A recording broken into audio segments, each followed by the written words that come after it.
이제 오늘 이 시간으로 제 강의를 마무리하게 되겠습니다. 今度のこの講義で今回の私の講義は終わりになります。 시원하시죠? 嬉しいでしょう。 아쉬우세요? ちょっと残念ですか？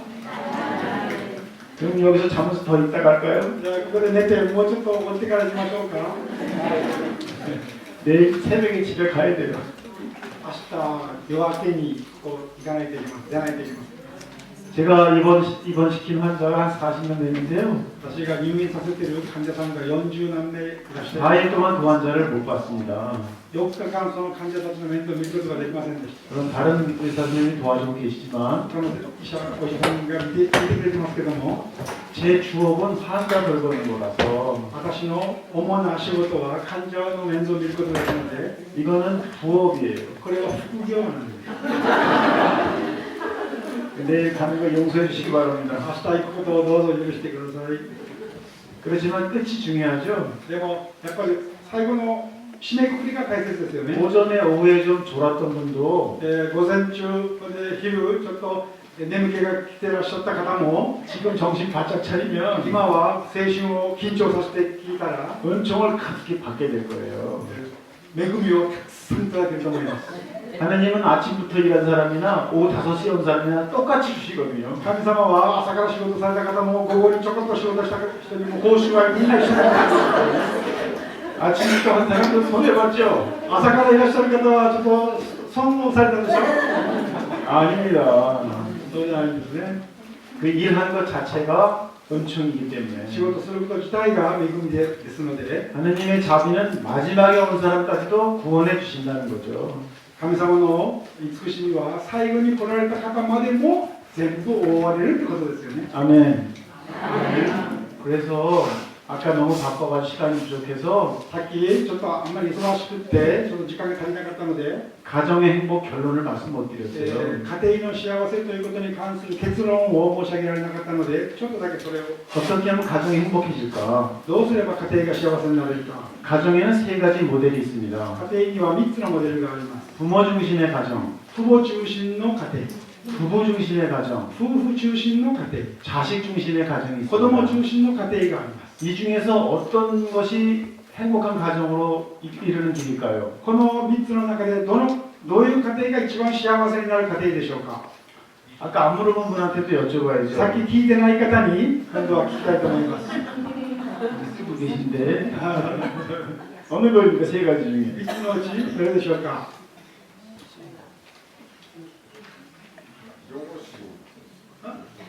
부모님 부모님 중심. 1번, 부모님 중심. 1번, 우리 저 형제님은 어떤 것이에요?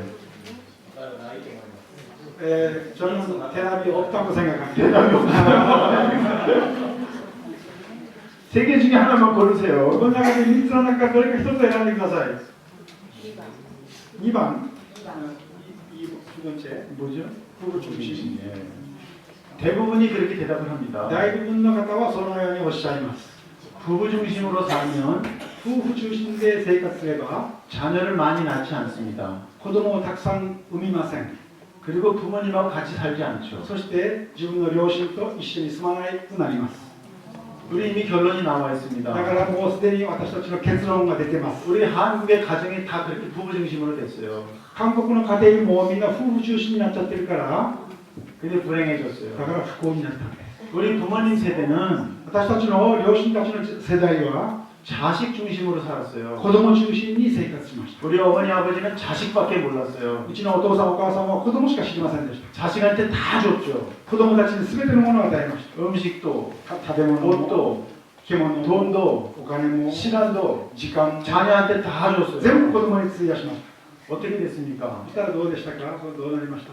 우리 어머니는 아버지하고 여러 번 이혼하려고 그랬죠. うちのお母さんはお父さんと何回も離婚しようとしました。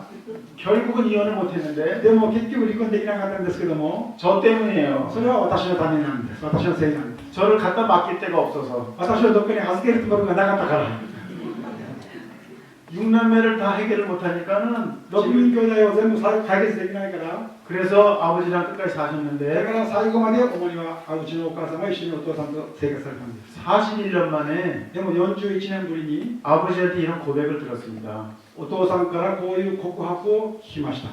폐암에 걸리신 아버지가 肺がんにかかったお父さんが 어머니한테 용서를 お 청했어요. 母さんに許してくれと許しを請いました。 어느 날은 처음 당신한테 고백합니다. 今日私は初めてあなたに告白します。 나같이 못생기고 私のように 가진 것 없고 ハンサムボーイでもなく持っているものも 배운 것도 없고 学んだものもなく 술 마시면 당신을 괴롭히는 酒さえ飲めばあなたを苦しめる 이런 나쁜 남편을 만나서 こういう悪い旦那に会って 나를 버리지 않고 끝까지 私を捨てないくって最後まで 함께 해주셔서 一緒にしてくれて 고맙습니다. 本当にありがとうございます。 내가 오늘 처음으로 私は 당신한테 今日初めてあなたに 용서를 청합니다. 許しを請います。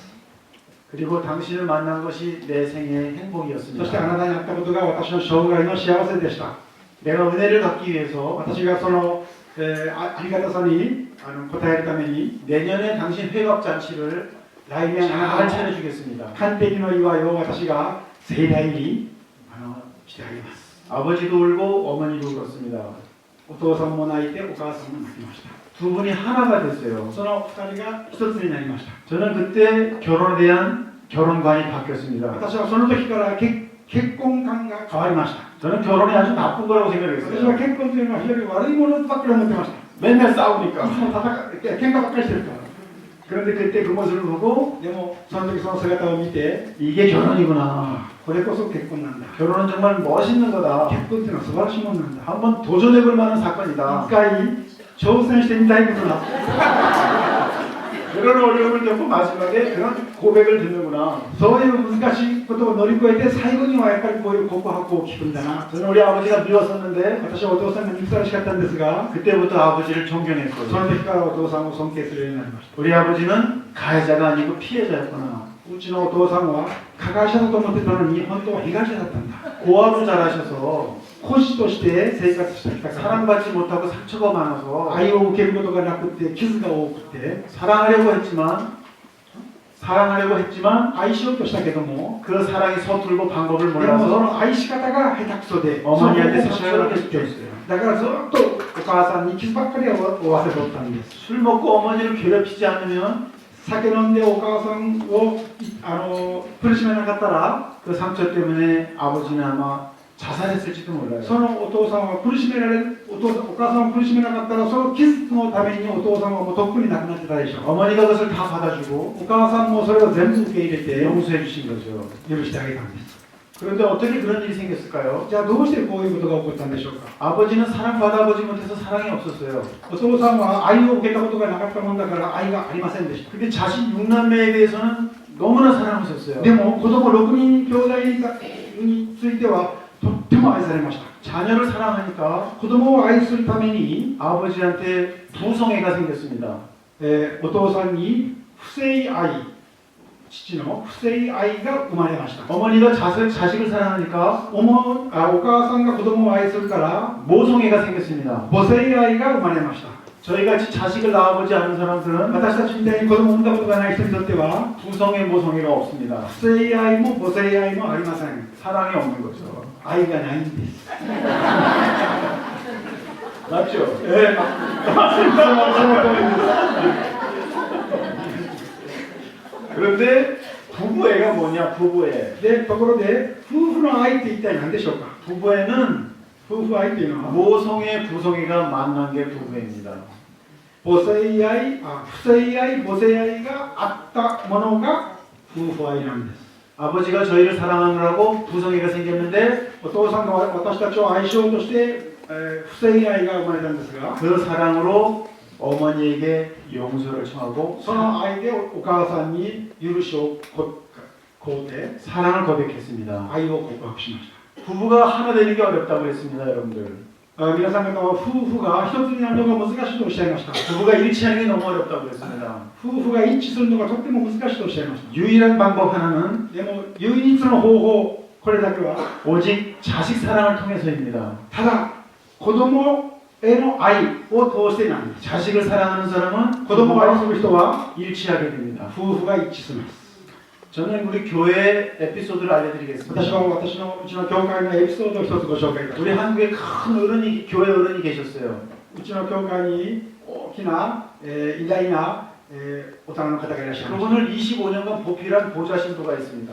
その方を25年間支えてきた、何ですか、 우리나라 최연소 주교가 司祭が 되셨는데 いらっしゃいました。 최연소 주교가 되셨는데 でその方は最年少の司教になられたんですが、 보좌 신부도 나이가 얼마 차이가 안 났어요. その補佐神父様も年齢的にはあんまり変わらなかったんです。 주교님하고 보좌 신부는 맨날 싸웠습니다. その司教様と補佐神父様はいつも喧嘩ばっかりしてました。 성격이 달랐기 때문에 性格が違ったので、 주교님은 조용하고 司教様は静か、 책 읽는 거 좋아하고 本読むのが大好き、 사람 만나는 거 싫어하고 人に会うのが嫌い、 조용히 있는 게 좋았어요. 静かにおるのが好きでした。 근데 보좌 で 신부님은 も補助神父 외향적이고 は外交的、 사람 만나는 거 人に 좋아하고 会うのが大好き、 돌아다니는 거 좋아하고 歩き回るのが大好き、 정반대였죠. 全く反対でした。 그래서 맨날 だ 싸웠습니다. からいつも喧嘩ばっかりしてました。 3년 동안 싸우다가 3年の間喧嘩して、 그 부주교 보좌 신부가 성체 앞에 앉았는데 その、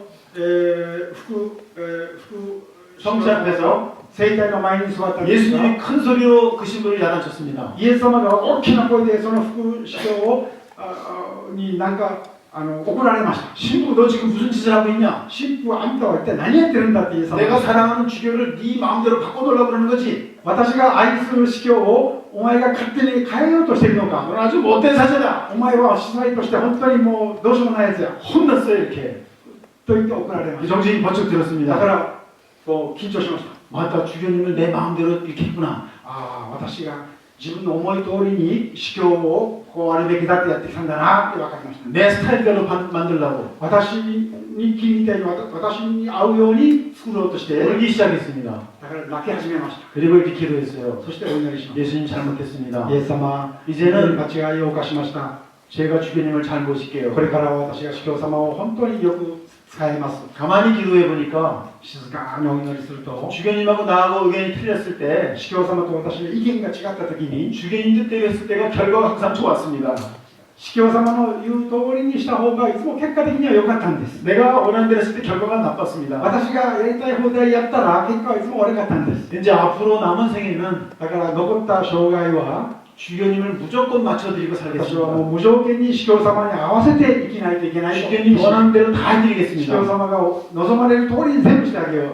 그때부터 교구에 평화가 その 왔습니다. 時からうちの教区に平和が訪れまし 항상 웃음이 넘치고 た。だからいつも笑いが、 전쟁이 없어졌어요. 戦争がなくなって、 이렇게 25년을 주교님을 모셨습니다. 25年間司教様を支えてきま 마지막에 간 암에 걸렸는데도 す。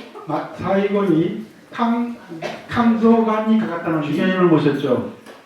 でもずっと使いました。 제가 그 신부님 3년 동안 치료해드렸죠. 私がその神父様を3年間治療して差し上げました。 세상을 떠나시는 날 저는 그 신부님을 만나러 갔습니다. で、この世を去られる時に私が会いに行きました。 그때까지는 내가 살려드리겠다 희망을 드렸었는데 それまでは私が何とか生かしてあげようってしてたんですけれども、 더 이상 거짓말을 할 수 없었어요. それ以上は私がその方にそれ以上嘘をつくことができませんでした。 신부님 神父様、 이제 헤어질 때가 된 것 같습니다. いよいよお別れの時が来たようです。 제가 고백하는데 私が告白しますけども、 신부님 돌아가시면 神父様亡くなられたら 우리 교구 잘 될 겁니다. うちの教区が良くなると思います。 신부님이 주교님을 참 사랑한 걸 저에게 보고 배웠고 神父様がうちの司教様を本当によく使えたことをみんな知ってるから、 동료 신부들한테 정말로 잘하고 そして同僚の神父さんたちに本当によくしてくださったから、 후배들을 아끼는 것을 제가 보고 배웠기 때문에 で私たちは後輩を大事にするそのやり方を本当に見て学んだから、 교구 신부 신자들이 다 그렇게 살 거기 때문에 教区の神父たち、信者たちがみんなそのようにこれから生きていくはずだから、 우리 교구가 잘 될 겁니다. 私の教区がうまくいくと思います。 그분은 항상 유머와 위트로 そ 사셨어요. の方はいつもウィットに富んでユーモアに満ちた方でした。 그 집안이 가남 집안이었기 때문에 가남. で、その方の家系が肝臓がんの家系だったので、 어머니도 간암으로 お 돌아가시고 母さんも肝臓がん、 누나도 간암으로 姉さ 돌아가시고 んも肝臓が 그 ん、 다음에 많은 형제가 경화로 돌아가시고 たくさんの兄弟たちが、肝教科書、 자기도 간암으로 죽은 걸 알고 自分た 있었습니다. ちも自分も肝臓がんで亡くなるということを大体予期していました。 저렇게 큰 고통을 안고 そ 있으면서 のような大きな痛みを抱えなが 그걸 ら、 표현하지 않고 항상 유머와 それ 농담으로 を表現しなくて、いつもユーモア、ウィットで 다른 사람을 기쁘게 他の 해줬어요. 人たちを喜ばせてくれました。 돌아가시는데 亡くなられる時に、 제가 신부님을 칭찬해드렸죠. 私がその神父様を 신부님은 もう褒めてあげました。 숨이 넘어가시면서 이렇게 말했습니다. 神父様の息が切れようとしている時にこう言いました。 신수사, 神ブラザ 나는 이런 얘기를 들으면 ー、私はこんな話を聞けば 혈압이 올라 血圧が上がるんだよ。 죽기 직전에 하신 말씀이에요. これが亡くなられる直前におっしゃった言葉です。 신님 돌아가시면 잘 사셨기 때문에 우리 교회 잘 될 겁니다. 神父様、亡くなられたらうちの教区は本当にうまくいくと思います。 그랬더니 나는 이런 얘기 들으면 혈압이 올라. 私はそんな言葉を聞いたら私の血圧が上がるんだよ。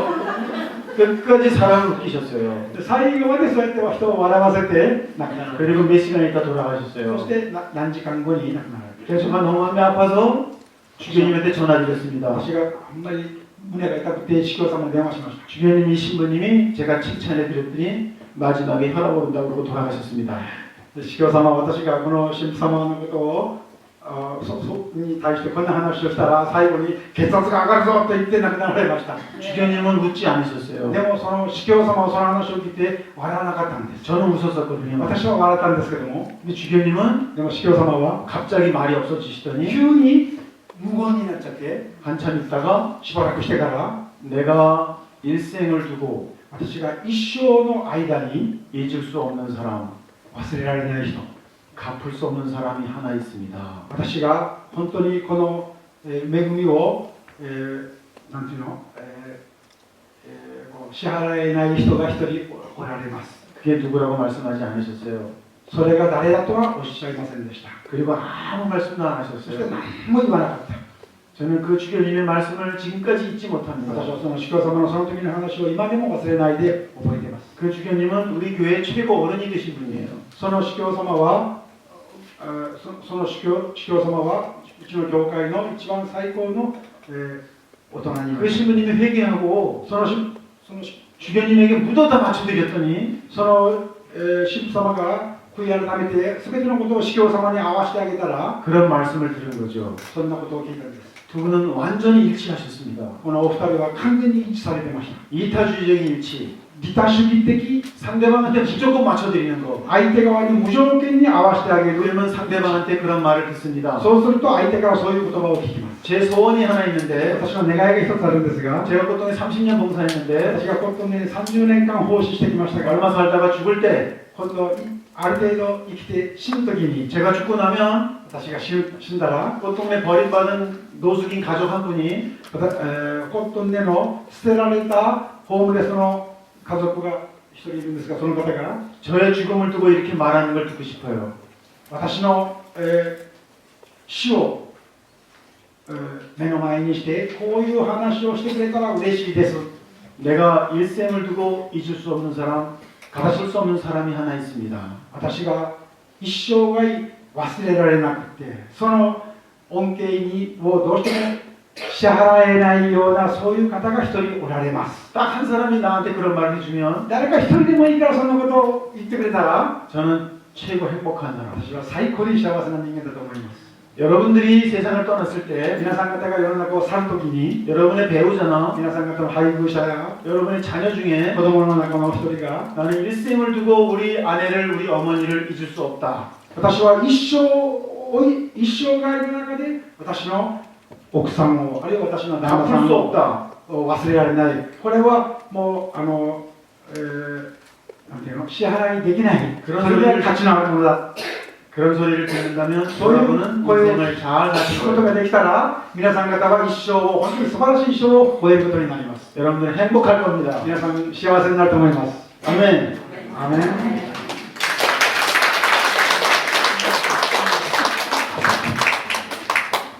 이게 모더가 달려가지고 쳐다보는 건 아니기 때문에 私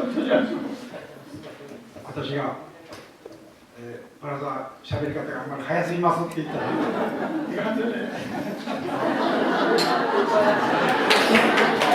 短く持っちゃうから早くならざるを得ない。私は無条件にくだらない合わせます。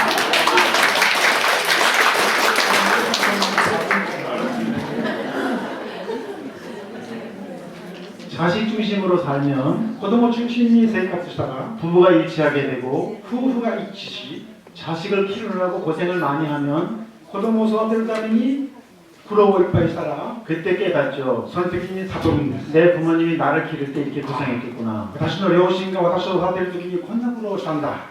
자식한테 고생을 많이 한 사람은 子供についてたくさんの苦労をした方は 부모님한테 효도하게 됩니다. 親たちにも親孝行することになります。 그래서 자식을 잘 사랑하면 子供を本当に愛したら 부부애가 꽃피고 夫婦愛が花咲き 부모에게 효도하기 때문에 親に親孝行して 가정이 행복해진다. 家庭が幸せになる。 이게 행복한 가정의 これが幸せ 비결입니다. な家庭の秘訣なんです。 자식 중심으로 삽시다. 子供中心に行きましょ 자식을 많이 낳읍시다. う。子供をたくさん産みましょう。 자식을 위해서 목숨을 바칩시다. 子供のために命を捧げましょう。 여러분 부모님에게 효도하게 됩니다. そうすると親に対しても親 부부가 が 일치하게 된다. 夫婦が一致します。 아멘. アーメン。 이거는 제 얘기가 아니고요. 꽃동네 창설하신 오홍지 시장님의 가르침이에요. これは私の話というよりかはコットンネを作られた大雲神神父様のお話で教えです。 이제 완전한 치유에 대해서 하겠습니다. 今から完全な癒しについてお話をいたします。 오늘 치유 안수까지 해서 2시간 동안에 할 거니까 괜찮아요. 今日は2時間かけて治癒安息祈祷お祈りまでしますので、そう思います。 완전한 치유는 完全な治癒というものは 베드로전서 2장 24절에 나와 있는 ペドロ前書1章第2章20 한번 읽어주십시오. 여러분. 私たちが罪に死んで義に生きるためキリストは十字架の上で私たちの罪をその身に負われました。その傷によってあなた方は癒されました。 마지막 구절 그분의 상처로 여러분은 병이 나았습니다. 最後のその一節、その傷によってあなた方は癒されました。 우리 은사기도회에 많은 치유가 있지만 私たちの賜物のお祈りの中でいろんな治癒がありますけども、 이게 모든 치유의 종결입니다. これこそが全ての治癒の最終的なものです。 예수님의 상처로 イエス様の傷で 우리는 치유되었다. 私たちは治癒された。 이게 완전한 これ 치유인데 が完全な治癒なんです。 결론부터 말씀드리고 이제 설명을 들어갑니다. 結論から先に申し上げてその説明に入ると思います。 치유하고 치료하고 어떻게 다를까요? 癒しと治療はどう違うんでしょうか。 저는 의사로서 치료를 합니다. 私はお医者として治療をします。 병의 결과를 어루만지는 거예요. 病気の結果をいろいろ探ることです。 영어로는 트리트먼트 또는 큐어라고 그러죠. 英語ではトリートメントとかキュアとか言います。 그런데 치유는 でも治癒というものは 원인과 뿌리부터 해결하는 거예요. その原因と根っこから解決するものなんです。 당뇨병을 예를 들겠습니다. 例にとって糖尿病のことを申し上げます。 인슐린 주사를 맞으면 혈당이 떨어지죠. インシュリンの注射をしたら血糖が下がりますね。 인슐린 주사는 안 맞으면 다시 혈당이 올라갑니다. でもインシュリンもまた、しなくなったらまた血糖が上がります。 계속 인슐린 맞아야 됩니다. だからずっと続けてインシュリンを打たなければいけ 이게 ない。 치료예요. これ 치료. は治療なんです。 그런데 만약에 췌장에서 인슐린 분비가 안 되기 때문에 췌장 이식을 해서 膵臓からインシュリンが出てこないために膵臓の移植をして 이식된 세포가 잘 살아나면 その意識した細胞が生き返る 원인부터 다 치료가 되고 その原因から治療されるために 그 효과는 오래갑니다. その効果は長く 그러나 続くん 그것은 です。 지식과 기술을 이용한 것이죠. でもそれは知識と、技術を要す 그래서 る 기술입니다. 기술. 技術を要する 테크닉. テクニックですね。 그것은 치료. これは治療。 그런데 치유는 治療 테크닉이 というの 아닙니다. はテクニックではありません。 치유는 슈퍼내처럴 파워, 초월적인 능력으로 일어나는 거예요. この治癒というものは、超越的な恵み。 초월적인 능력은 바로 하나님의 성령의 은총입니다. その超越的な能力というものは神様の聖霊の力なんです。 치료는 일시적인 효과고 治療は一時的な効果。 치유는 지속적입니다. でも治癒は持続的です。 치유는 부분적인 거예요. 치료가 부분적이です. 신장병을 낫는다든지, 신소병, 소화기능을 지킨다든지, 消化が良くなるとか 정신병을 치료한다든지, 精神病が良くなる 이거는 とかこ 부분적이죠. れは部分的なことですね。 그런데 치유는 でも治癒というものは 통합적이고 전인적입니다. 統合的で総合的です。 육체와 마음과 영혼을 다 같이 어루만져 주는 거예요. 肉体と心と霊魂をみんな扱うことです。 그래서 홀리스틱 힐링이라고 하죠. 전인적인 치유. 홀리스틱, ホリスティッ 전인적. ク全人的 그러면서 치료는 개인한테 초점이 있지, 개인. で治療というものは個人を相手にします。 오직 개인의 머리 안 아픈 거, 몸이 안 아픈 이거 해결하는 個 거예요. 人の頭が痛いもの、何を心が痛いもの、そういうのを治療することですね。 치유는 공동체적인 것입니다. 治癒は共同体的なもの。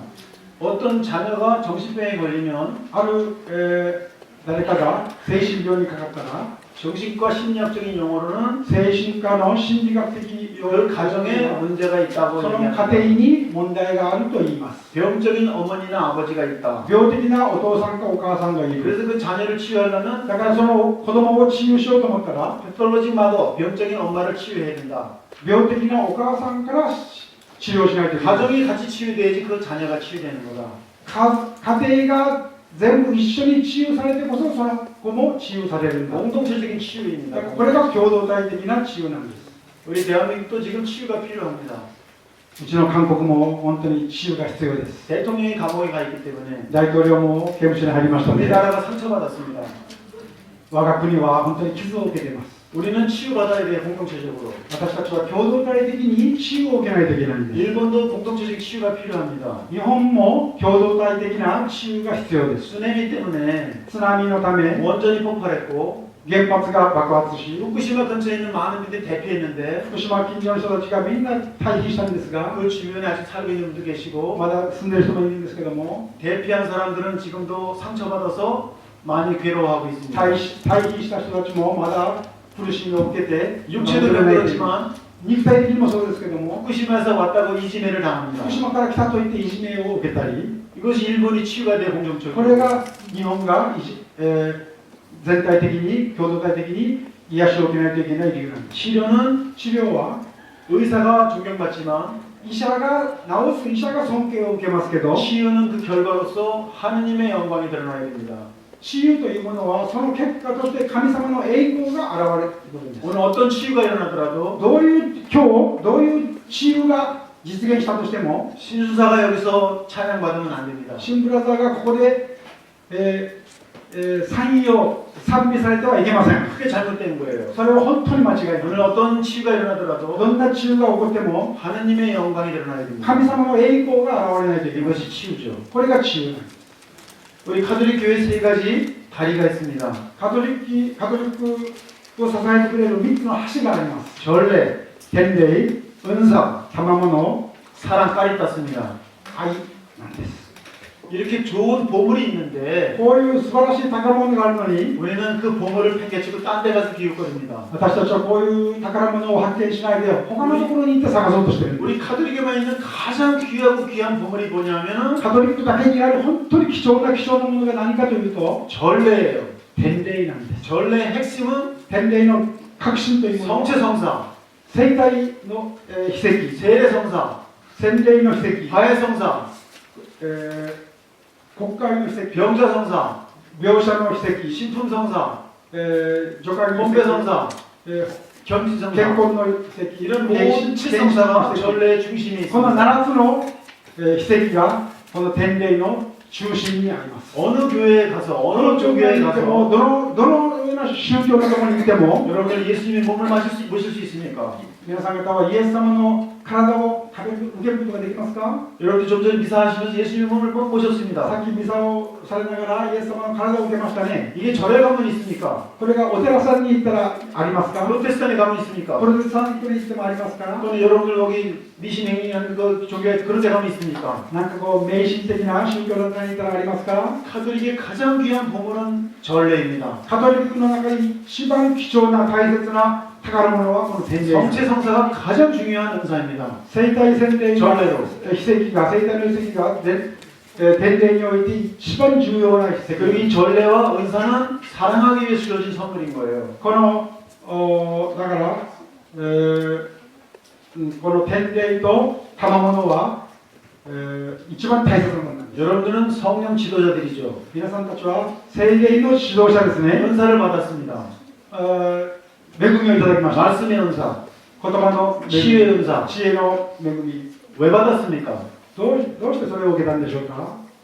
모든 은사는 すべての賜物は 봉사하기 위한 것입니다. 奉仕するためのものなんです。 모든 은사는 すべての賜物は 사랑하기 위한 것입니다. 愛するためのものなんです。 나 자신을 쓰기 위한 것이 아닙니다. 私自身のために使うためではありません。 내가 찬양받기 위해서 한 것이 아닙니다. 私が賛美されるためではありません。 사제가 설교를 잘하게 되는 말씀의 은사를 받으면 司祭が、上手に伝えるそういう御言葉の、賜物を受けたら 신자들이 교회로 구름처럼 몰려들죠. 信者たちが雲のように教会に集まりますね。 여기 기도회에서 치유와 기적이 일어나면 こういうところで、治癒とか、なんとか病気の癒しとかが実現すると、 믿지 않는 사람도 여기 와서 신앙을 갖게 됩니다.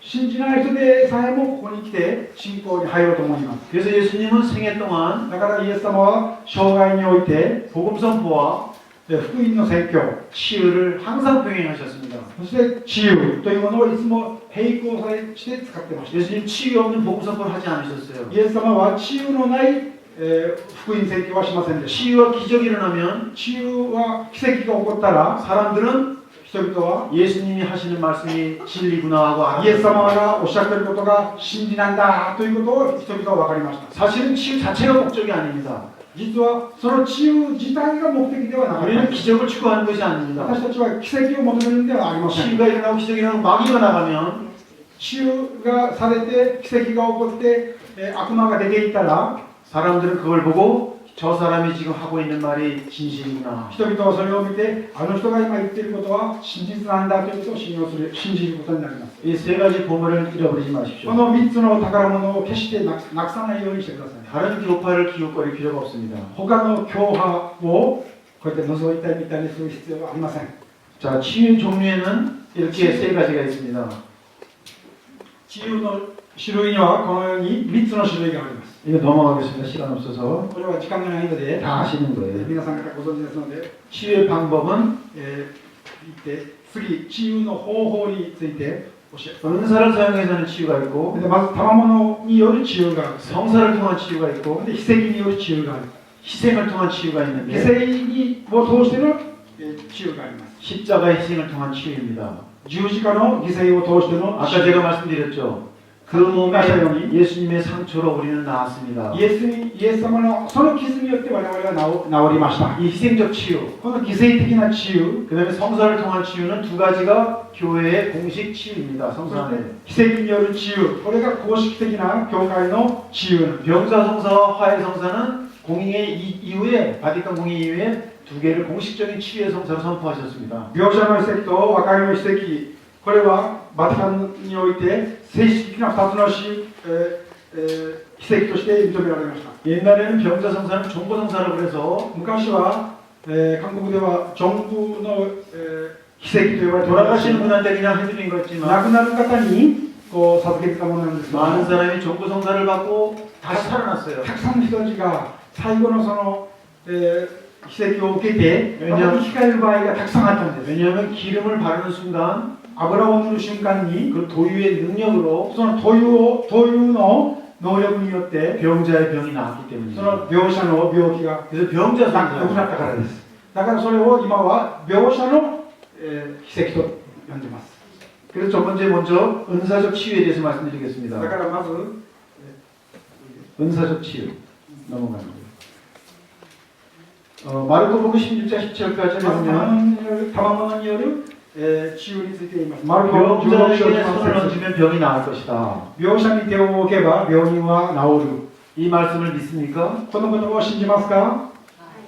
이따가 이 강의가 끝나면 後でこの講義が終 치유 わった 시간을 ら、 가질 때 治癒の時間を持つときに、 우리가 존경하는 두 분의 사제분과 私たちが尊敬するお二人の主催の方と、 저를 포함한 꽃동네 수다자 3명이 私を、含んだコットンネのシスターたち4名で、 여러분 한 분 한 분에게 이렇게 안수 皆さん方お一 선언드릴 人お一人に暗唱をいたします。 손 얹을 때 누가 오시죠?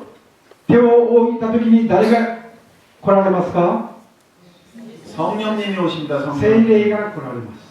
성령님이 모든 것을 다 가지고 오세요. 聖霊が全てのものを持って来られます。 사랑도 가지고 오시고 愛も持って来られます。 기쁨도 가지고 喜 오시고 びも持って来られます。 평화도 가지고 平和 오시고 も 인내도 가지고 오시고 忍耐も 친절함도 가지고 親 오시고 切 선행도 가지고 오시고 善行も 온유함도 가지고 오시고 恩義 진실함도 가지고 오시고 柔和 절제 은혜도 가지고 있습니다. 節制の、恵みを持ってきま 이것 す。 성령의 열매라고 합니다. これを聖霊の実と思う。 그리고 은사를 주시는데 そして、賜物をくださるんですけども、 치유의 은혜를 주십니다. 主の、賜物をくださいます。 우리 수도들보다도 我々修道者よりも 성직자들은 聖職者たちは、 성품 성사의 은혜로서 除会の賜物として、 구마의 은사가 저절로 부여되고 熊、サタンを追い出す、 그리고 치유의 은사가 そ 있습니다. して治癒の 신부님께서 안수할 때 그런 일이 생길 だ 거예요. から神父様たちが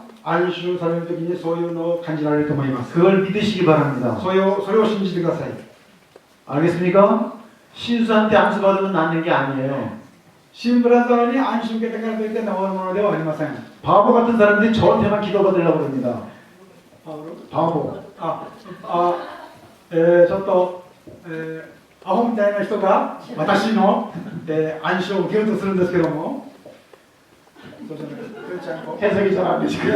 알아서 괜찮아요. 이거 봅시다. 이거는 내가 하는 것이 아닙니다. 私がするのではありません。 어느 자매님이 시험을 하기로 하러 왔어요. ある姉妹が試験官ベイビーを 결혼한 지 5년 됐는데 애기가 안 생긴다고. 結婚して5年にもなるのに赤ちゃんができない。 그 첫 번째 시험 관하게 실패했습니다. で、最初試験官ベイビーを試みたんですけども失敗しました。 두 번째 시험 관하게 하러 가는데 2回目やろうとしているのに、 본당 신부님이 하지 말라고 말렸어요. そこの教会の神父様がやめとけと言って、止めました。 말을 안 들었어요. でもその人は言うことを聞きませんでした。 그 신부님이 마지막 방법으로 꽃동네 신수한테 한번 가봐라. その神父様が最後に、じゃあコットンネのシンブラザーのところに行きなさいって言われました。 내가 부재 때 그분한테 강의 들었는데 私が、조사 강의 들었는데 その神父様の講義を一回聞いたことがあったんですけども、 너 거기 가면은 네 생각이 바뀔 거다. あなたはそこに行ったら気持ちが変わるだろうと言われました。 그래서 그 자매한테 저는 시험 관하게 하지 말라고 했어요. 私はその姉妹に試験官ベイビーはやめてきなさいと言い 그분 ました。 얼굴이 험악하게 시꺼멓게 변했습니다. そしたらその彼女の顔がもうこんな変なもう怒りに狂ってこんな変な顔になりました。 저자들은 장가를 안 가봐서 애기 없는 고통을 모르죠? 그랬습니다. 修道者たちは結婚しないから子供のいない苦しみってわからないでしょって言いました。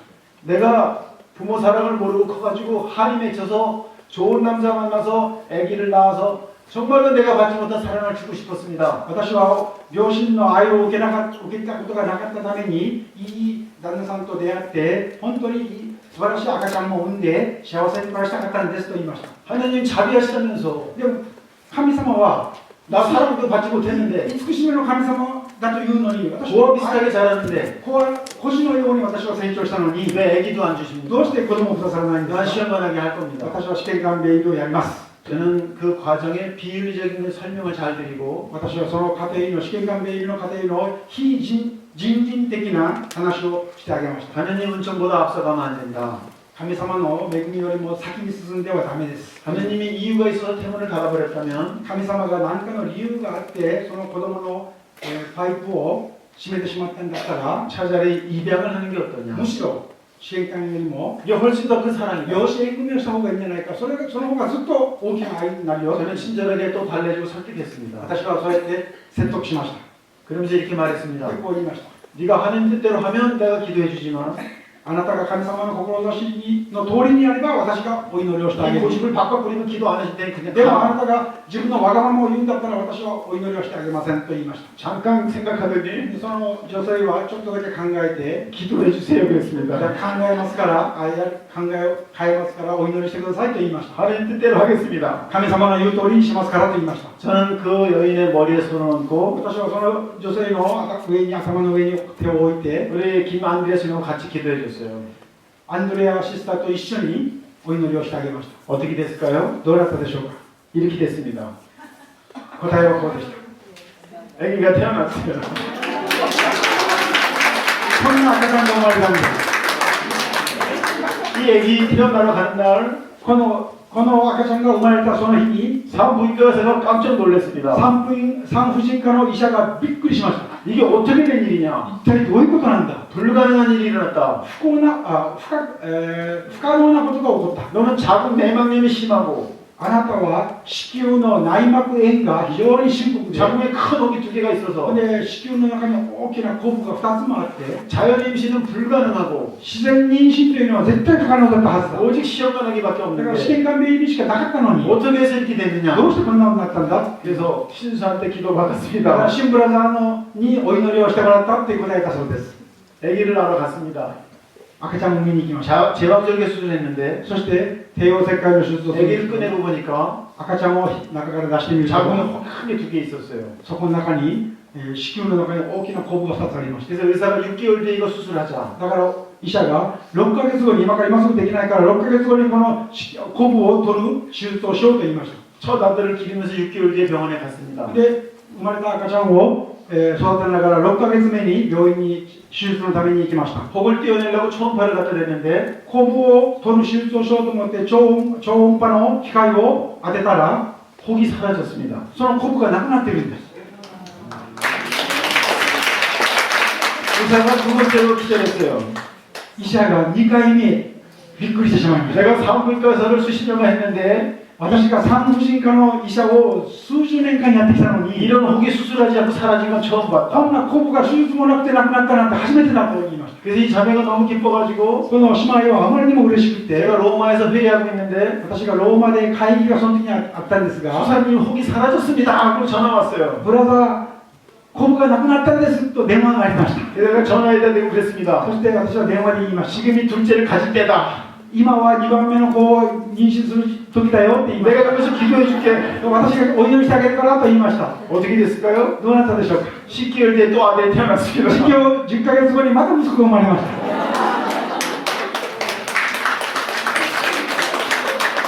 두 가지입니다. 2つです。 그 자매님은 하느님에게 순종했고 その姉妹は神様に従ったし、 병자에게 손 얹으면 병이 나을 것이다라는 믿음으로 했는데 病者に手を当ててお祈りしたら良くなるだろうと信じたため、 두 아들의 어머니가 되었습니다. 2人の子供のお母さんになることができました。 아멘. アーメン。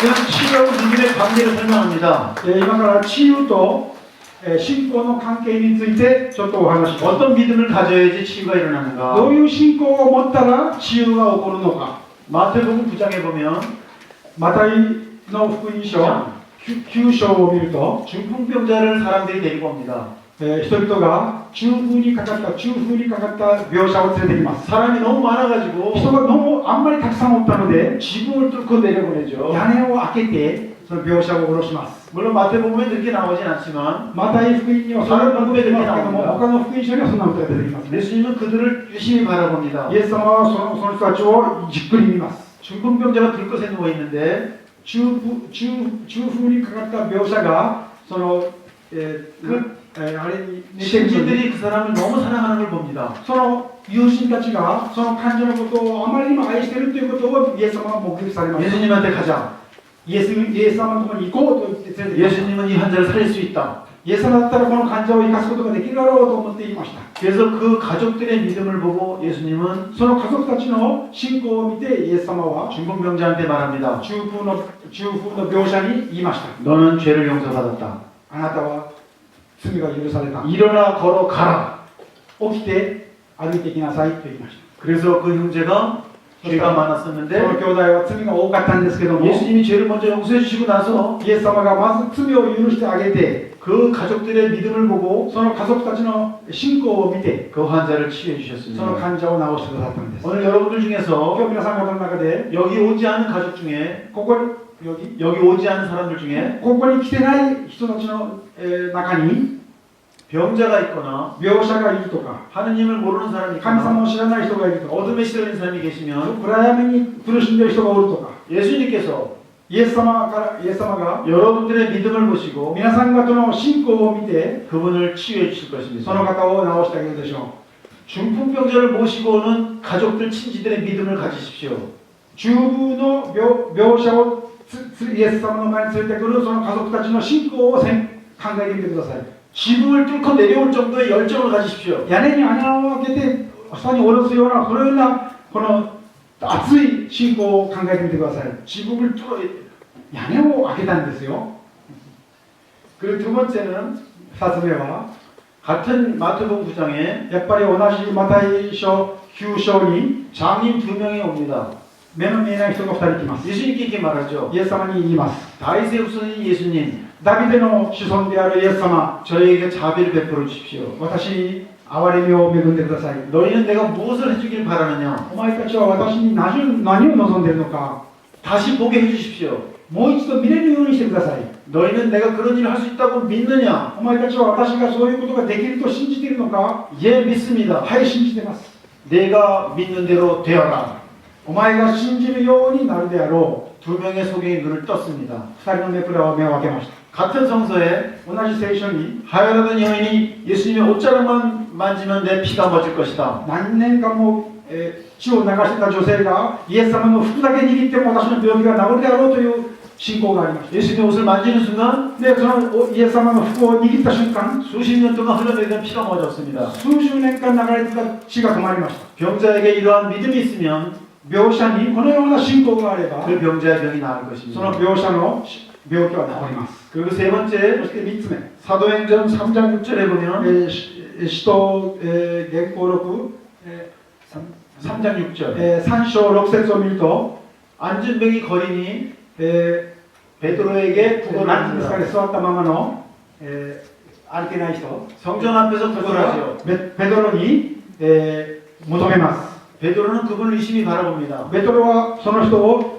一生懸命見た後で、 나는 가진 것이 없습니다. 私は持っているものが何もない。 나는 줄 것이 없습니다. 私はあげるものがない。 그렇지만 예수님의 이름으로 명령하니 일어나 걸으십시오. しかし、イエス様の名前で命令する。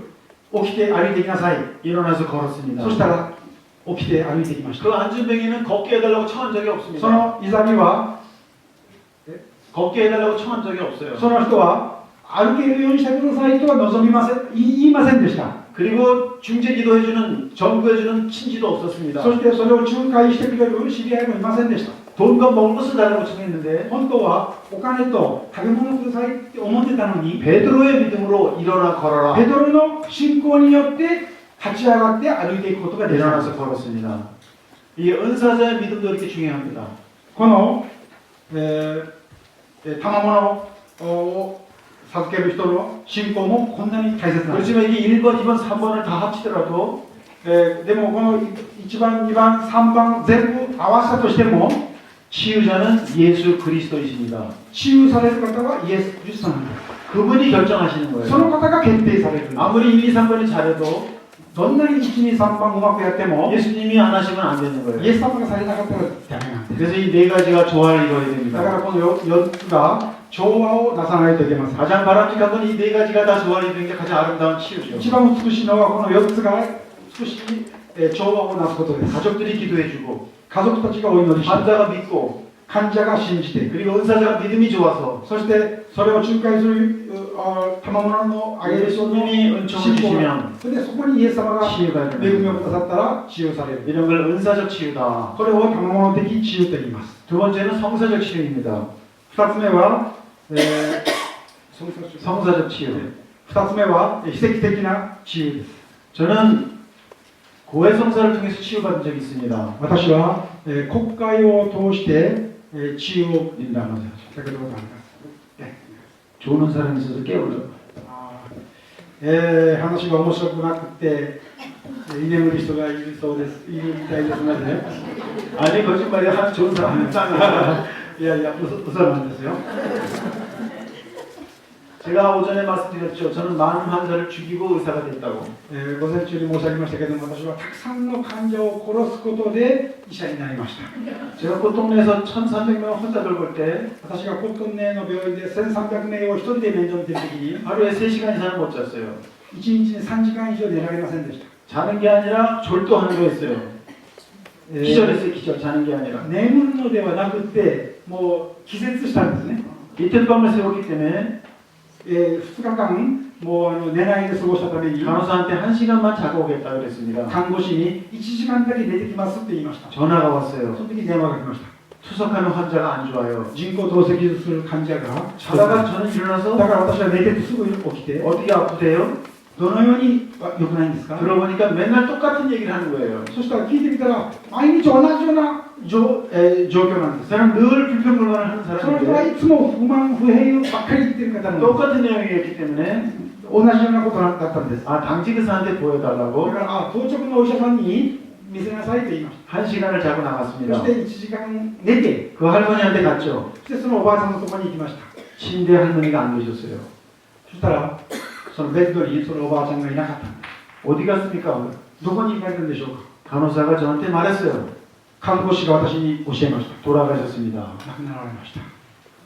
저는 큰 실수를 한 거예요. 私は大きな失敗をしてしまいました。 너무 졸려가지고 あまりにも眠たかったから、 당직의사한테 맡겼는데 当直のお医者さんに、任せた。 당직의사가 실력이 부족했기 でも 때문에 当直のお医者さんが実力がちょっと不足だったので、 투석을 하지 못해서 透析ができなくて、 그 할머니가 そのお 돌아가셨어요. ばあちゃんが亡くなっちゃった。 고해성사를 だ 받습니다. から私は国会をしまし 내가 사람을 죽였습니다. た。私が人を殺してしまいました。 저는 살인자입니다. 私は殺人者です。 사제경을 받았죠. だから、許してくださいというお祈りをしまし 근데 몸이 천근만근 마음이 무거웠습니다. た。でも、私の体はもう、何ともあるぐらい重く感じられ 한 ま 달 동안 자유를 잃어버렸어요. す。1ヶ月間、本当に動けませんでし 그래서 성사를 다시 た。 받습니다. だから、このこの国会の施設をもう一度しました。 나를 가장 필요로 하는 환자, 私を一番必要とする患者、 나를 제일 사랑했던 환자, 私を一番愛してくれた患者、 나를 존경하고 나를 따랐던 환자가 私を尊敬して私に従ってた、いつも従ってた患者、 가장 나를 필요로 할 때 나는 거기 없었습니다. 私を一番必要としていた時に私がそこにい 그 なかっ 환자가 た。 돌아가셨습니다. その患者が亡くなる。 내가 죽인 거예요. 私が殺したようなものです。 신부님은 치유 기도를 해주시면서 사제경을 폈습니다. 神父様は治癒の、사제경, 앱솔루션. 許しの、あれをくださいました。 저는 私は 신부님 말씀하셨어요. 新聞がおっしゃる。 2번 성사 보길 잘하셨습니다. 神父様があなたは2回国会を受けたことが良かったんです。 하나님께서 죄를 용서해 주셨습니다. 神様が罪を許してくださいました。 고해실을 제가 나오는데 国会室から出るときに 저는 다른 사람이 되어 だから 있었습니다. 私は他の人間になった。 저는 땅만 보고 다녔는데 それまではこの床だけは見て歩いてたんですけども、 하늘이 있다는 걸 보게 됐어요. 天があるということを見ながら、 하늘이 너무 파랗고 天があまりにも美しく、 구름이 너무 아름답고 雲があまりにも美しく、 나는 다시 살게 되는 거예요. 私はもう一度生き返りました。 어깨에 무는 무거운 짐도 肩の重たい 가슴을 も 지니는 압박감도 胸を押す圧迫 다 感 사라지고 みんななくなって、 저는 처음으로 웃었습니다. 私は初めて笑うことができた。 나는 이제 살았다. ああ、私は生き返った。 나는 완전히 치유됐다. 私は完全に治癒された。 아멘. 그래서 제가 고해성사를 통해서 치유받았어요. 私はだから国会を通して治癒されました。 그러니까 꽃동네에 계속 살았죠. だからコットンにずっとおることができました。 여러분들도 성사를 보고 나서 이렇게 치유된 경험이 있습니까? 皆さん方もそういうのを、国会なんかを見てして治癒された覚えがありますか？ 만약에 없다면 もしなかったとしたら、 성사를 잘못 본 거예요. それは、それを見るのにちょっと失敗したんではないかと思います。 적당히 본 거죠. 適当に見られた 조그만 죄를 고백하고 小さな罪だけ告白した。 큰 죄는 大きな罪は 이 밖에도 생각해내지 못한 죄가 많습니다. 이렇게 大きな罪はわざとこれ以外に思いつかない罪が多いですってごまかしてしまう。 비겁하게 비겁하게 卑怯なやり方ですよ。 그건 치유가 안 일어나는 それ 거예요. は治癒が起こりません。 검사가 죄인을 고발하듯이 検事が罪人を告発するように、 이 자식은 아주 나쁜 놈입니다. 이렇게 얘기해야 こい 되는 つは 거예요. 本当に悪いやつやっていうようにしないといけない。 그러면 치유가 일어난단 말이죠. そうすると治癒が起こるんです。 성체성사는 또 어떻습니까? 生体の秘跡はどうですか？ 우리 교구에 서정희 신부님이라고 계신데 うちの教区に 서정혁 신부님 ソージョンヨン神父という方がいらっしゃるん 오늘 ですが、 신학생 때부터 성체를 적용했어요. この方は新学生の時から生体をとっても大切に思ってました。 말더듬이었죠. でもこの方は、どもりの病気がありました。 독소를 읽던지 読書をするとか、 설교 훈련할 때 説教の訓練をす 말을 る。 심하게 더듬었어요. 特にそういう時には、どんぶりが一か 앞으로 신부가 되면 어떻게 강론을 하는가? こういう方が神父になった場合、どういう講義をするんだって、 늘 성체 앞에서 기도했습니다. いつもこの人は、聖体の前でお祈りしました。 성체 조례하던 중에 そして聖体の礼拝をしている時に 하나님의 영을 받았어요. 神様の霊を受けたんです。 그리고 말더듬이가 そし 치유됐습니다. てそのどもりが完全になくなりました。 지금 대한민국에서 제일 잘하는 강론사예요. 今は韓国で一番おしゃべりが上手な、方です。 그분이 미사를 드리는데 성체가 부족했습니다. その方がミサを、捧げるときに聖体が足りないことがありました。 아 성체가 부족해서 어떡하지? 聖体が足りないからどうしようかと思ったんです。 성체 분배를 다 했습니다. で、聖体の分配をみんなやったのに 성체가 남았어요. 聖体が残ったんです。足りなかった。 진짜요 진짜. これは本当の話なんです。 그래서 서울에서 어느 신부님이 だからソウルから来たある神父さんが 그 신부님을 감사를 초청하고 その人を、その招待して、その神父様を招待して、 수녀한테 말했습니다. で、そしてミサをするときにシスターに言いました。 수녀, 저 형제가 저 신부님 미사 드릴 때 その、シスター、あの神父さんがミサを捧げるときに 제병을 부족하게 준비해 부족하게. 聖体を少なく入れなさい。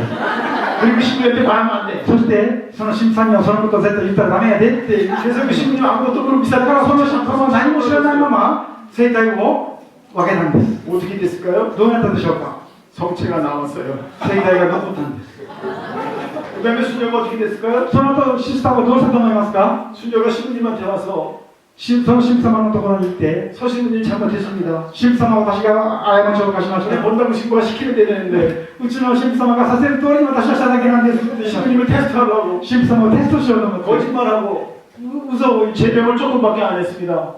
聖体を少しだけしか入れませんでした。 죽을 죄를 졌습니다. 私は本当に死ぬ罪を犯しました。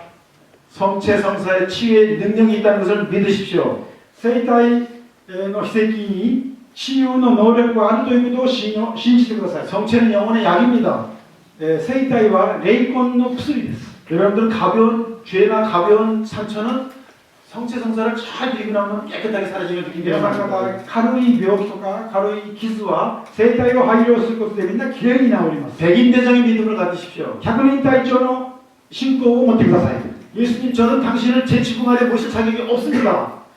百人隊長がイエス様、私はあなたをうちの家に、お迎えするぐらいの資格がありません。 한 말씀만 하십시오. 一言だけおっしゃってください。 그러면 제 종이 나을 そうすると 것입니다. 私のしもべが治ります。 이런 믿음으로 영성체를 하십시오. こういう信仰を持って聖体配慮をしてください。 여러분의 영혼이 치유될 皆 것입니다. さん方の霊魂が魂が治癒されると思います。 아멘. アーメン。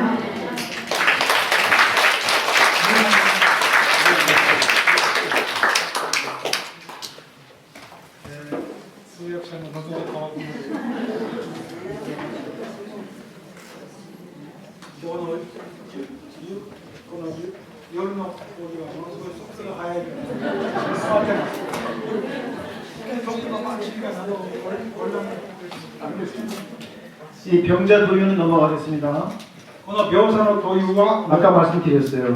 先ほどもちょっと言いましたので、 오늘 제일 하이라이트는 今日の一番のハイライト、 희생적 치유입니다.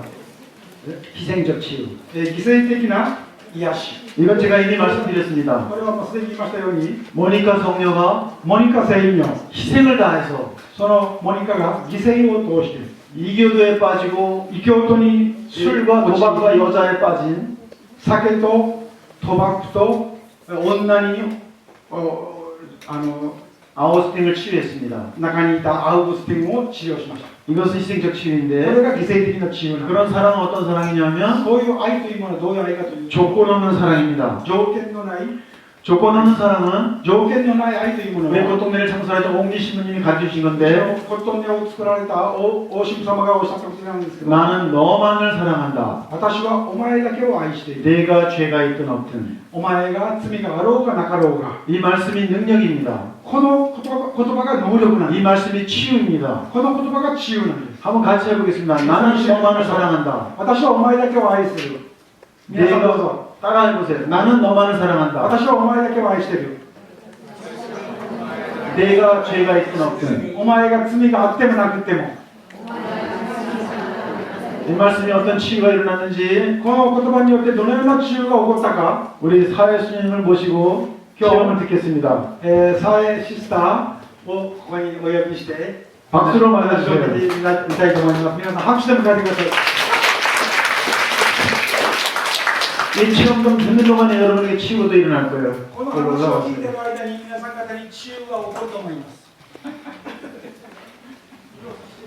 韓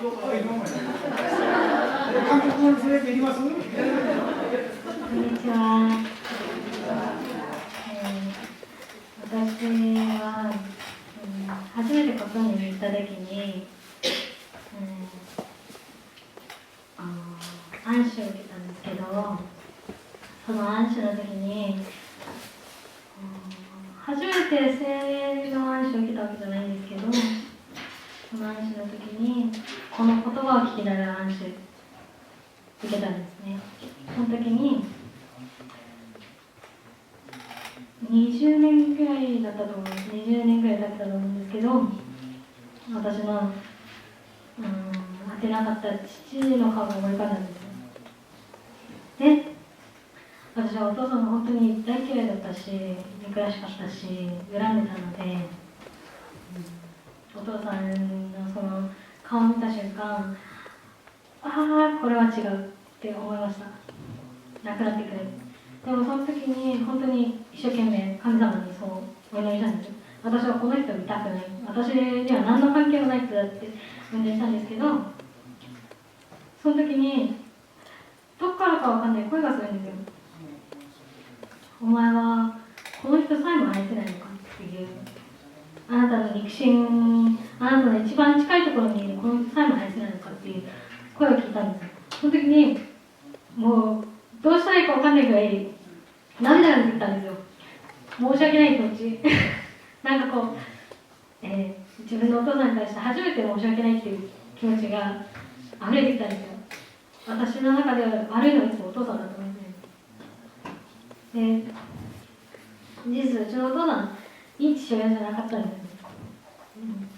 うちのお母さんよく叩いたりとかいじめたりとか、うちのお母さんよく泣いてたんですけど、結局うちのお母さんとお父さんは別れて住むことになって、うちの5人兄弟お母さんが1人で育っていることになったんですけど、その時から私はお父さんが私とは何の関係もない人だと思ってました。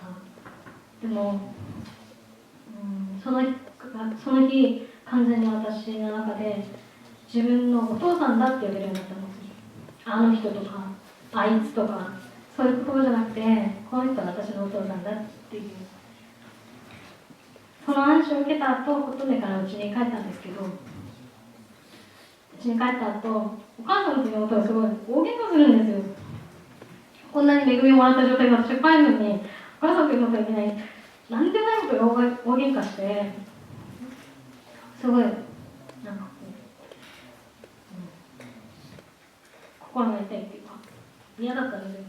せっかくお父さんのことを私はこんなに嬉しかったのにって思って、で琴音でこの言葉を聞いたのを思い出して、妹に向かって言ったんですよ、同じように。その時にうちの妹がもういきなりボロボロ泣き始めて、ああ、私がお母さんに対して悪いことしたって、私が悪かったんだって、うちの家族がバラバラになっちゃうと思ったっていう、なんかこう、その時にうちの家族が本当に私家庭の中にいるのが嫌だったんですよ。家族の中にいるのが、一緒にいるのがなんとなく重苦しくて、でもその時初めてうちの家族の中にあった全てのこと、うちの両親から受けた全てのことをなんか許せる気がして、本当に今こうして私が韓国にまで行って信者になることができて、本当に、私は勉強ができる子じゃなかったんですけど、こうやって神様は私に恵みをくださって、韓国語も早く学べて、こうやって今も過ごしています。ありがとうございます。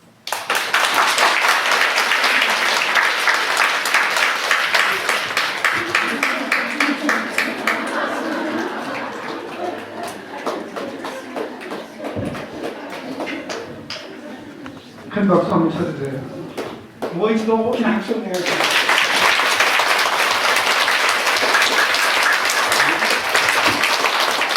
우리 어머니가 오셔서 더 좋아요. 今日は、最後お母さんが来られてもっと嬉しいですね。 원래 올 마음이 없었는데 今日本当はお母さんも来るつもりはなかったらしいんですけど、 하느님이 보내주셨어요. 神様が送って、 저 모녀를 위해서 큰 박수를 주시죠.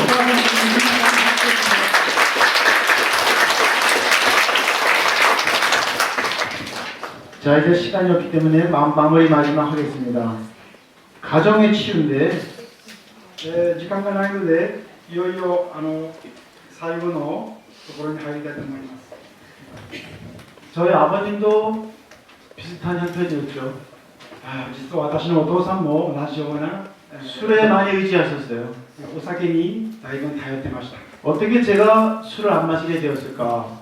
私がどうして酒を飲まなくなったのか。 우리 한국 속담에 이런 말이 있습니다. 韓国の、ことわざにこういう言葉があります。 미워하면서 닮는다. 憎みながら似ていく、 미워하면서 닮는다. 嫌いでありながらだんだん似ていく。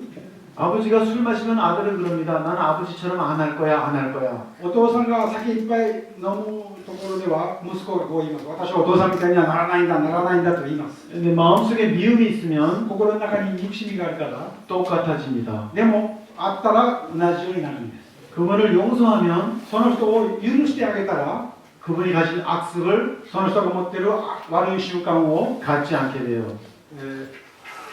악습을 안 갖게 된다고. その悪い習慣を持たなくなるんです。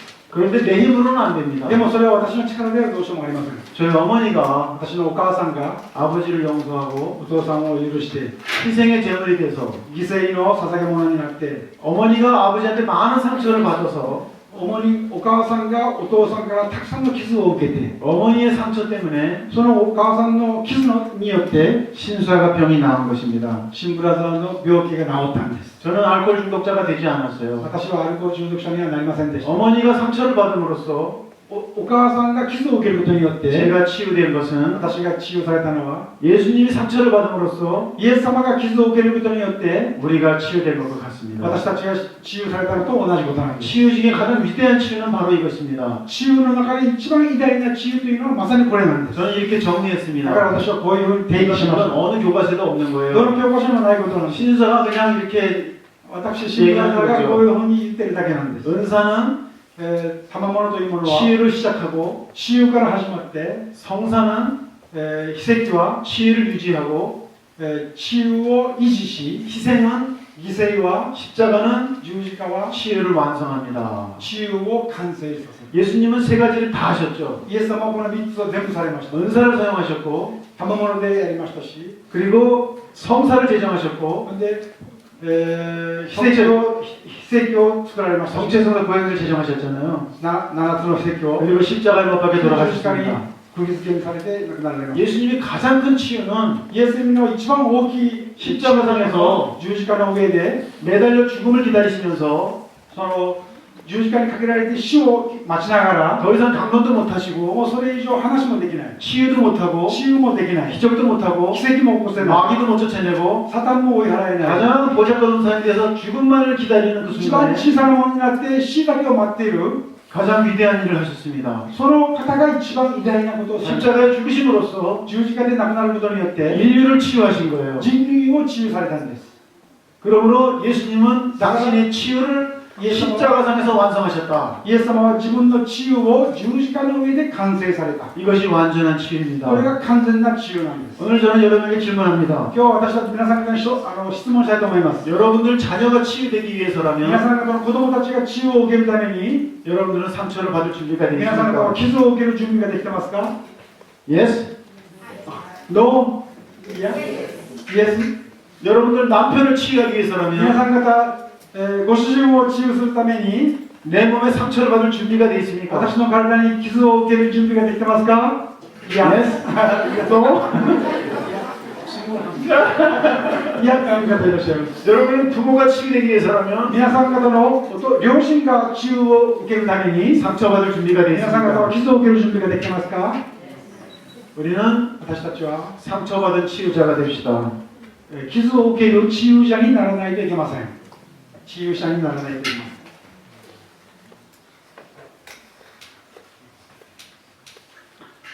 예수님을 wounded healer, 상처받은 치유자라고 합니다. イエス様を傷を受けた癒し主と言います。 그분의 상처로 여러분의 병이 나았습니다. その方の傷によってあなた方の傷は治りました。 이제부터 치유 기도에 들어갈 だか 건데 ら治癒のお祈りに入るんですが、 치유를 준비하기 それ 위해서 を準備するために 우리는 예수님을 바라봐야 됩니다. 私たちはイエス様を見なければいけません。 근데 예수님 어디로 가셨어요? イエス様どこに行かれたんですか？ 예수님 어디 갔어요? イエス様どこに？ 부활해서 승천하셨죠? 復活されて天に上がる。 어디 갔어요? 여기 못 자고 여기 못 자고 釘の跡はあるんですけども、 예수님의 다섯 상처를 바라보는 거예요. イエス様の5つの聖痕を見つめること。 오늘 저희 치유의 시작은 예수님의 다섯 상처를 바라볼 때 今日の治癒の始まりはイエス様の聖痕を見つめることから始まっ 못 て、 박히신 손, そして釘を打たれた手、 못 박히신 발, 釘を打たれた足、 못 박히신 늑방의 상처를 바라볼 そ 때 してここに傷を受けられたことを見るときに、 예수님의 상처가 느껴질 때 イエス様の傷が自分たちに感じられるとき 예수님의 몸에서 흐르는 피가 느껴질 때 イエス様の流された血を感じるときに、 예수님이 십자가상에서 흘리는 고통의 신음소리가 들릴 イエ 때 ス様が十字架の上で言われたそのうめき声を聞くときに、 예수님의 상처받은 마음이 イエス様の 느껴질 때 傷を受けた心を自分たちが感じるときに、 여러분들은 마음이 변화될 皆さん 것입니다. 方の心は変化すると思い 오늘 ます。 치유해야 될 것입니다. 治癒されると思います。 이런 준비를 そ 위해서 の準備のために、 우리 주님이 나와서 요- 영적 체험담을 들려주실 シスタ 것입니다. ーが出てきて、 이 체험담을 霊 듣고 的治癒のを受けた話を、 치유 안수로 들어가겠습니다. されます。 주님 박수를 こ 맞아 のシ 주십시오. スターに拍手を迎えてください。このシスターの話の後で治癒を受ける準備に入ります。 네, 저는 상처로 인해서 사랑하는 게 많이 서툴렀습니다. 私は傷によって愛することがとっても下手くそでした。 저에게 상처 준 사람을 私 미워하고 私に傷をくれた方を憎んで、 그런 사람들을 싫어하고 そういう人を、嫌い 함께하지 で 않았습니다. 一緒にしませんでした。 그래서 내가 이렇게 미움으로 살으니까 제 알았어요. 마음도 우울하고 행복하지 そう 않았습니다. いう憎しみを持って生きてきたために、私の心はいつもこう明るくなくて、そんな気持ちでした。 그러면서 하느님께 원망도 そ 했습니다. して神様を恨みました。 그래서 하느님도 이런 저를 사랑하지 않을 거라고 부정적인 そして神様もこういう私を愛してくださらないだろうと言っていつも否定的な、 매사가 불평불만이었고 何事も不明、不平、不満だらけだったし、 감사할 줄 모르는 感謝する 사람이었습니다. こともなく過ごしてきました。 그러던 중 そうしている中に、 제가 십자가의 길을 하다가 十字架の道行きをやってる時、 예수님을 イエス 만났습니다. 様に出会いました。 제 부처 예수님 세 번째 넘어지심을 묵상합니다. 第9流、イエス様、みたび倒れるをやっている時でした。 말이 세 번째지 예수님은 너무나 많이 넘어지셨습니다. 3回倒れるとは口ではたやすいんですけども、イエス様は3回も倒れたんです。 머리에는 가시관을 쓰시고 頭には茨の冠をかぶって 피가 흐르고 또 血が流 흐르고 れ、また血が流れ、 온몸에는 상처를 体中に傷がありました。 온몸이 부어 있었고 体中が腫れていまし 너무나 무거운 십자가를 た。あまりにも重たい十字架を背負って、 예수님이 이제 넘어져서 더 이상 일어설 힘이 イエス 없었습니다. 様はもう倒れてそれ以上立ち上がる気力もありませんでした。 그런데도 예수님은 계속해서 일어서려고 했습니다. それでもイエス様を続けて起き上がろうとしました。 제가 그런 예수님을 보고 私はそういうイエス様を見て、 예수님 일어설 수가 없잖아요. イエス様、起きられることができないでしょ 일어나지 마세요. う。起きないでください。 못 일어나다고 하세요. 起きられないと言ってください。 그런데도 예수님은 계속해서 넘어지면서 계속해서 일어서려고 それで 했습니다. もイエス様は何回も起き上がろうとして起き上がろうとしてしました。 더 이상 일어설 힘이 も 없는데도 うそれ以上起き上がる力もないのに 계속해서 일어서려고 何 했습니다. 回も何回も起き上がろうとしました。 그래서 제가 또 で 말했습니다. 私が言いました。 예수님 イエス様、 못한다고 하세요. できないとおっしゃってください。 아니 그러면 차라리 여기서 죽여달라고 하세요. むしろここで殺してくれって言ってください。 그런데 예수님은 계속해서 でも 일어서 イエス様はずっと続けて起きようとしました。 당신 이렇게 계속해서 일어서 봤자 あなたがこんななに起きようとしても 사람들이 데려가 저기 가서 죽일 거예요. 人たちがどうせあそこに行ったらあなたを殺すんですよ。 그런데 그러니까 차라리 그냥 여기서 맞아요. 죽여달라고 하세요. むしろここで殺してくれって言った方がいいじゃないですか。 못한다고 하세요. もうできないと言ってください。 그런데 예수님께서 でもイエス様は 저를 바라보며 私を 말씀합니다. 見ながらおっしゃいました。 아니 나는 무슨 일이 있어도 여기서 일어나야 いや、 한다. 私は何事があってもここから起きないといけない。 내가 너를 너무나 사랑하기 때문에 私がお前をあまりにも愛しているから。 내가 여기서 일어나지 않으면 私がここで起きなかったら 너를 구원할 수 없다. お前を救うことができないんだ。 내가 여기서 무슨 일이 있어도 일어나서 私がここで何があっても起きて 저기 가서 あそこに行って 못에 박혀 죽는 것이 나의 네. 사명이다. 釘に打たれて死なければならないんだ。 그때 예수님께 정말 선생님. 잘못했다고 イエス 얘기했어요. 様に私本当にごめんなさいと言いました。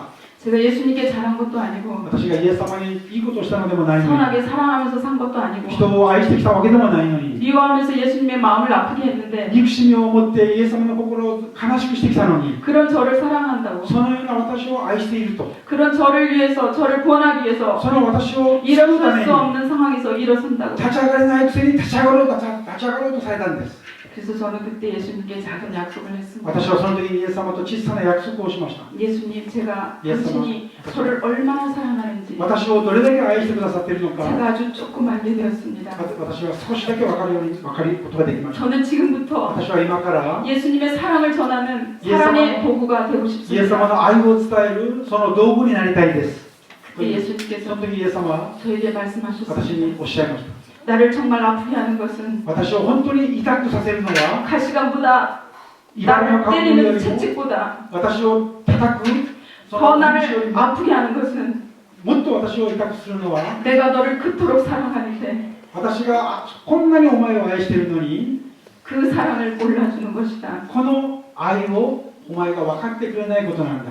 나를 성체 영할 때 私が生体を受け入れるときに、 나를 의무감에서 私は義務感みたいに、 나를 형식적으로 義務的に、形式的に、 나를 삶을 보듯이 삶을 보듯이 私をなんか物を見るような目で、 그런 의무감으로 나를 대하는 義 것이다. 務的にお前が私に接している、そ 나를 れが 사랑 痛い。 없이 대하는 것이다. それが私、そう対しているのが私は痛いんだ。 그래서 정말 그때부터는 それからは、 성체를 영할 때도 生体を、配慮するとき、 성체 안에 살아계시는 예수님 生体の中に生きておられるイエス様、 사랑합니다. 愛してます。 그런 사랑의 마음으로 そういう愛の気持ちで 오시고 生体を受け入れて、 하느님의 사랑을 전하는 神様の愛を伝える 그런 도구로서 소유- 오늘도 이 자리에 서 도구로서 있습니다. 今日もこの場にやってきました。 사랑합니다. 愛してます。